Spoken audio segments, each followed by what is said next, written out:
کیا بے پردگی سے انسان کا وضو ٹوٹ جاتا ہے؟ یعنی انسان غسل کرتا ہے، نہاتا ہے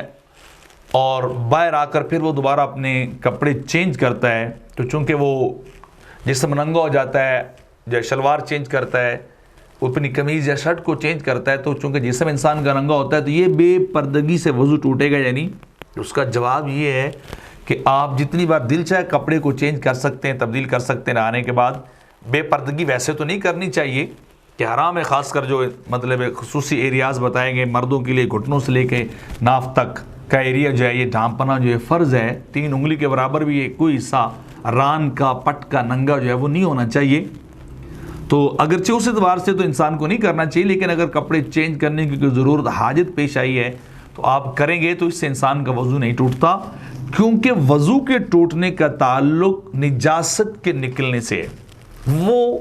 نجاست کسی طرح کی بھی نکل آئے، خون ہو، پیپ ہو، پیشاب ہو، پخانہ ہو، یا کوئی اور چیز اس طرح کی جو نجس اور پلید اور انسان کے جسم سے باہر آئے تو پھر ٹوٹے گا، تو انسان کا وضو نہیں اس چیز سے ٹوٹے گا، تو لہذا بے پردگی سے انسان کا وضو نہیں ٹوٹتا۔ انسان کو اجازت ہے کہ وہ چینج کر سکتا ہے کپڑے، اور وہ اپنی نماز بھی پڑھ سکتا ہے، اپنی باقی عبادت اور بندگی بھی کر سکتا ہے۔